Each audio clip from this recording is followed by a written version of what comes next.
Hey guys, so I'm Shimmy Shasner, and have you ever been at say like a restaurant or at a family gathering, and you see a little kid or like your little cousin on a cell phone or a tablet, and they just don't interact with anyone, and they're just on the tablet, you know?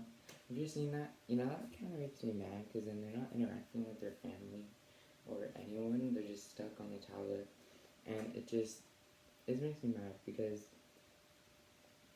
the tablet doesn't teach them any like human connection or social skills. Like when I was growing up, I didn't grow up with the tablet. I got my first phone at what, 8th grade? I got my phone at 8th grade.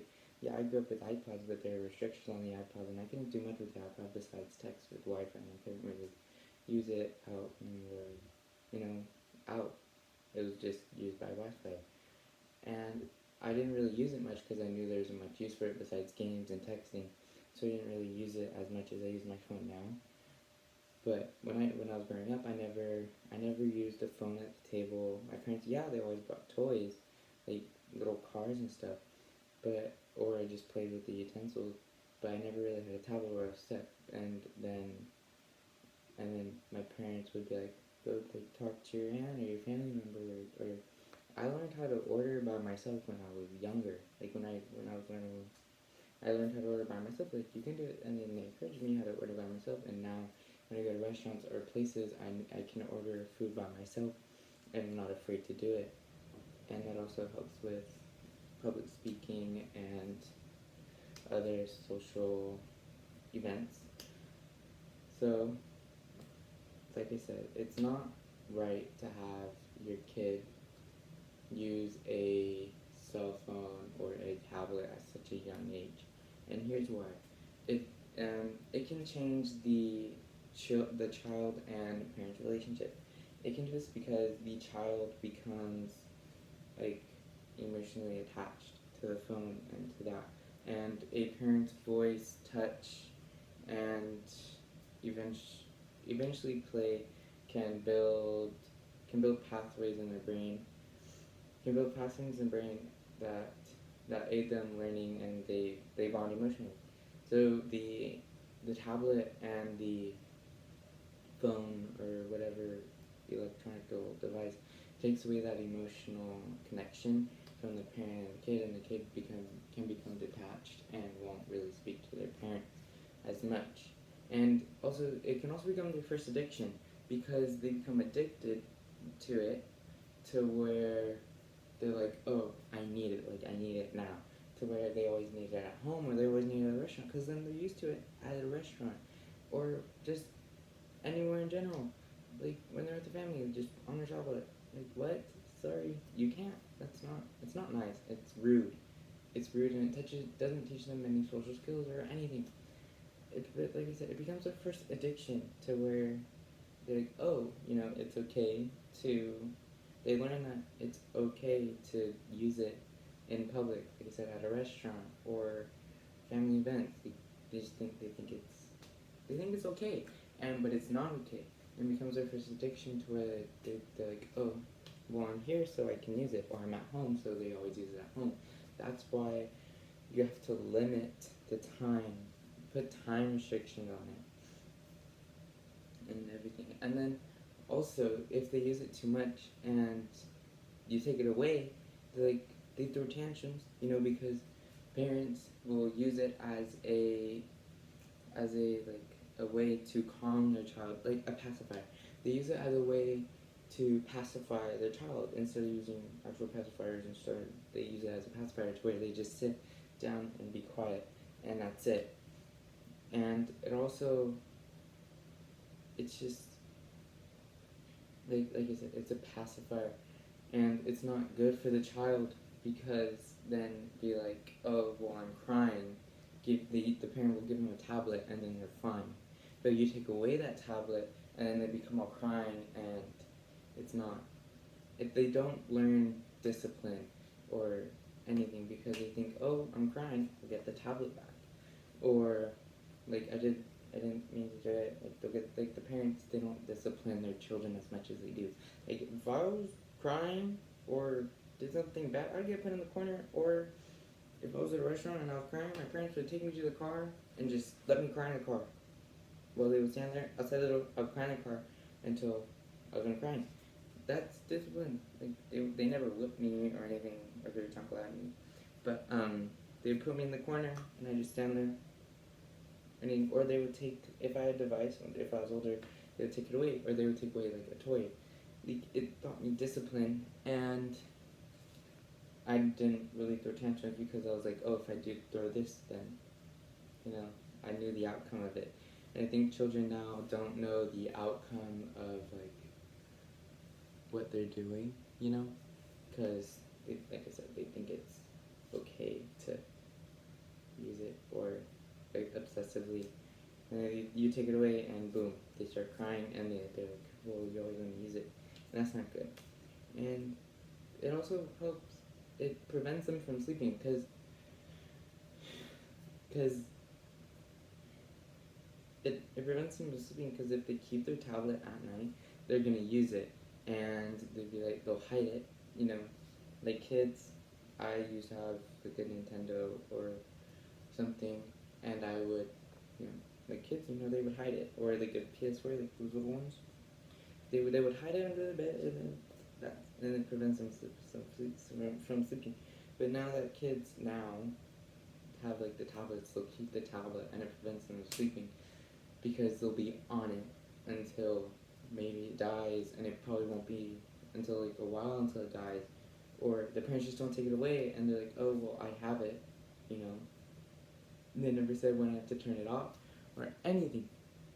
So then they just keep it for themselves, and then they don't sleep, because they watch YouTube, or they watch Netflix, or they watch whatever, they go on social media and everything. And that's, well, I can blame myself for that, because I just don't sleep until 2, but that's my sleep schedule now. I don't sleep until 2, and that's not very good. I should probably fix that for school.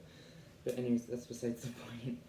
Like I said, it prevents them from sleeping, and kids need sleep, because when they're sleeping, their bodies grow, their minds grow, and if their minds aren't growing, then they're not learning, or they're not taking in the information. And that's how technology nowadays can affect your learning, because scientists have proven that if a child or student or person has like a tablet in school, or has like just a tablet in general, it takes away from that hands-on learning experience. Because how now we can just search up the answers or something, and boom, we have answers, or boom, and we're not learning, we're not looking through the book, we're not reading, and the information's not going into our brain. And it's just bad, because it also takes away that hands-on learning experience, because we're not hands-on, how we used to be back in the days before technology was a thing. Like, well, when I was growing up, it was a thing, but it wasn't that big of a thing. Like, people didn't really have it. Like, they had it, but it wasn't the thing as it is now. Like, I was hands-on a lot. I had a lot of hands-on things, and I know how to do a lot of things now because of the hands-on I learned from my parents or my teachers or school in general. And it's just a great way to get hands-on, because math, you have a calculator now. Back when you were little, you didn't really have a calculator until you got much older, because math got harder and you need a calculator to calculate square root and stuff. But now kids they use math apps where you can take a picture and it gives you the whole thing, and that's not right, because kids need to learn. They need to go through the book or watch videos and just figure out the steps for themselves, other than getting it from the internet, or not. Then they're like, oh, I don't have to pay attention in class because I'll just get it later off the internet. It's just, and it'll, like I said, it takes away that hands-on learning experience. Like science in chemistry, yeah, we have hands-on, and it's great. Like, I like chemistry and biology, and that's why I love science, because it's so hands-on, and I like being hands-on. That's why the training is hands-on, and it's fun. It's great. Like, I like training because it's hands-on, and you're working with the patient, and you get to just like feel what the body's like your thighs are like just rolling out, and it's just it's great. I recommend training or hands-on learning is just better in general than looking at a tablet all day and that's it. And then it also can reflect your actions because it reflects your actions because then you don't learn like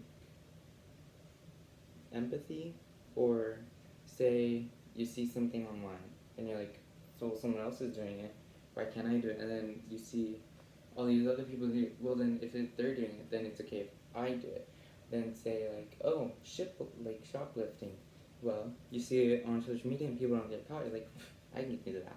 And then they go do it, and then they get caught, and then they go to jail, and then it reflects on their actions. Also with kids, they see they're online and they see like a video, like a YouTuber buying a whole bunch of things and like, oh, that's okay, like I'll just do it, and then they use their parents' credit card and they just buy a whole lot that they don't need, and their parents get mad, and it's the whole thing. And then it's just it doesn't teach the kids discipline or empathy or self reflection, because now with the click of a button you can literally buy anything, get anything, like on like in-store apps. Like my sister, like my little cousin has technology, and that's not really good because he's one of the kids that sat at the table with the technology, and that's not very good. And you know, we started babysitting him one time, and we gave him Sophia gave him our phone because he didn't really have anything to do, so we gave him our phone. But he had a little like a Bible game, or like there was a Disney game Sophia showed him, and with like a click of a button, he almost bought like so many gems, and he didn't even know what he was doing. He was just clicking, and it's really bad because it doesn't teach them impulse control. Like, oh well, with this click of a button, I can buy anything I want, but well, there's consequences to that, and those are people getting in trouble. And then if their parents don't know about the impulse control, then there's no discipline, and the child thinks they can do whatever they want. And they think they are entitled to anything. Also, it can increase mental illness because they see things on the internet, and then they're like teenagers now, or preteens growing up, or like 10-year-olds or something who have Instagram